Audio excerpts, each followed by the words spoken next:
Hello again, everybody, and welcome to Mike's Mailbag. This is where we will, go through some emails, give you a chance to tell me what's on your mind and answer some questions. So remember, you can reach me at Mike Francesa Podcast at gmail.com. That's Mike Francesa Podcast at gmail.com. All right, here we go. Brian. Who benefits from the Nets being in Brooklyn? Should they move back to Jersey? Um, I don't think there are great things awaiting them in Jersey. I don't think there's great things ever awaiting them in Brooklyn. I think they can stay in Brooklyn. But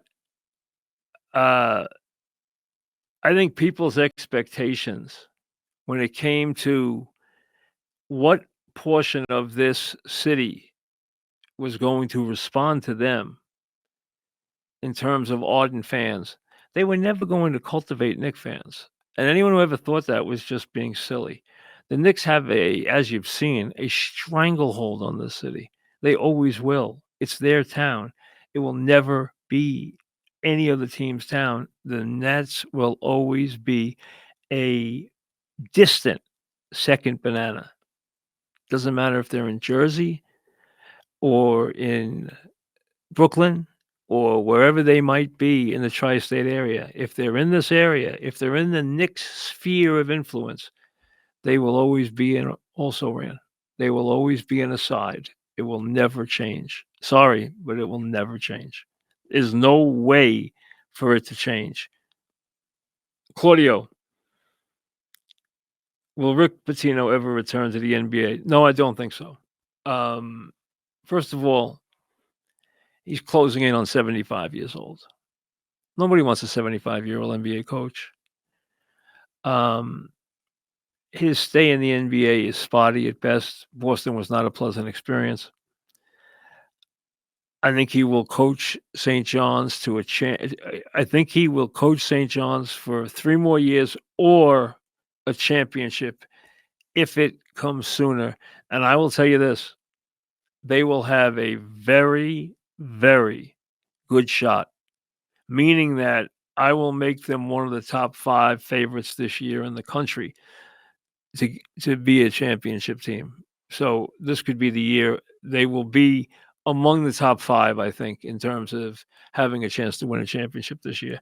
If he won a championship, I don't know if he would come back. I think he might call it quits. If not, I think he's at least here another 3 years with St. John's, but I don't think he'll ever coach in the NBA again. Vinny, loved your appearance in Uncut Gems. It's a long time ago now. Will you be starring in another movie? I didn't star in that one. I had 2 scenes. Okay, let's not make me a star in a movie. Okay, I was in 2 scenes that worked one day. Adam Sandler was the star and did a great job. Hey, I'm friendly with a couple of guys who are in the business. A couple of times we've talked about having a small role in one of these movies, but if it happens, it's fun. But to me, it's, something very remote and very limited. Dog and I just did a voiceover as Mike and the Mad Dog for a movie called Caught Stealing, which I believe will come out around Christmas time. Okay, big director, big cast, Caught Stealing. And the movie takes place in 1998, and the main character is listening to Mike and the Mad Dog on the radio. So we created a scenario as the season was unfolding at the end of the season. It was a couple of days before the end of the regular season, and we were doing a typical day of Mike and the Mad Dog. As a matter of fact, we just did that this week. So now it could wind up on the cutting room floor. Anything can in the movies, but look for that. That's probably something you'll see later this year. Sean, how different would Don Shula's career have been if he doesn't lose Super Bowl III to the Jets, I don't think that different. It it was a big loss. It was a huge upset. It was one of the 2 biggest games ever played in the NFL. The 2 games that made the NFL were Jets, Colts, and Colts, Giants. Um, remember, he turned around and won back-to-back titles with the Miami Dolphins. He was the all-time winningest coach. He had incredible power in the league. Um, I don't think there was anything he left wanting. Now, he went a long way without getting another championship. He coached a very long time without winning another championship after winning those back-to-back titles with the great no-name defense. And with Zonka and Kick and Mercury Morris and Greasy. I think his place among the great coaches has been cemented many, many times. So I don't think there's any issue there. I don't think he was left lacking in any way. Joseph, how do you like Kenny Albert as a four-sport announcer?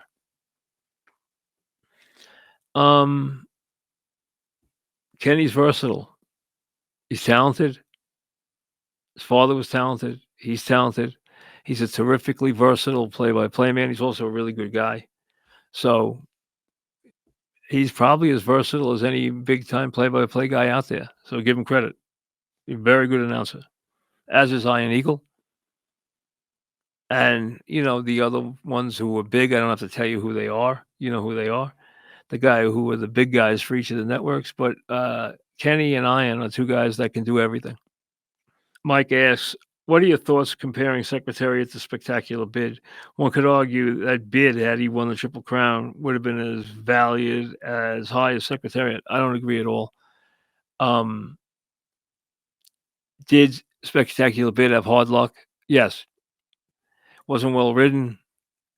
Did step on a pin. He was compromised. He was a great horse. I don't think there's any question about that.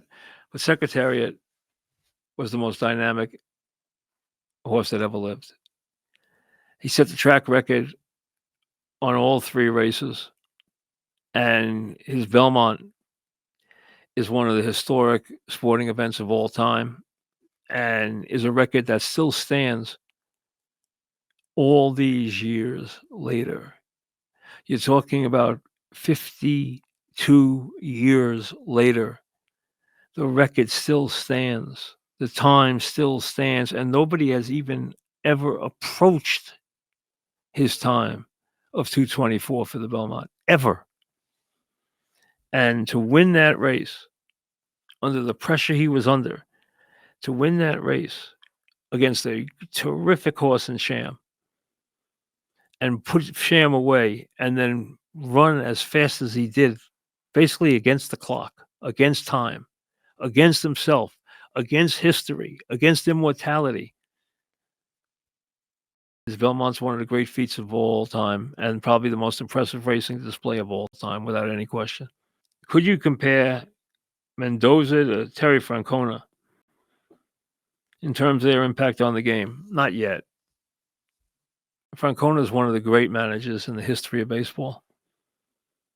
He makes teams better. He changes things. And look at right now. He has Cincinnati, which has never learned how to win. He has Cincinnati 3 games over 500 and edging out and learning how to win games. And don't be surprised if they have a big second half. Dan, should Billy Martin be in the Hall of Fame? Well, you'd have to be talking about it as a manager. You're not talking about it as a player. And as a manager, I would say it was good, but I don't think I'd put him in the Hall of Fame. Bradley, why was Phil Jackson such a bust with the Knicks? Well, I think it's 2 reasons. One, I think he came at this. I think he took this job just for the money and out of boredom. And those are the wrong way to take jobs. He'd already accomplished so much as a coach. And number 2, He came to this team to build it, but he didn't have the building blocks. When he took over the Bulls, they were ready to win. Everything was there. When he took over the Lakers, he just needed to put the finishing touches as a coach on what they needed in terms of leadership and execution, and he did that. But both times he took over teams that were ready to be champions. When he came to New York, he didn't have a great team. And he wasn't going to, first of all, I don't think he worked that hard here. I think it was a mistake to come. I think he came for the wrong reasons. I think he came because he was bored and came because he wanted the money. I think those are the wrong reasons to come. And I think he did damage his legacy a little bit with this being his last stop. I really do. Keep sending the emails. We'll see you later.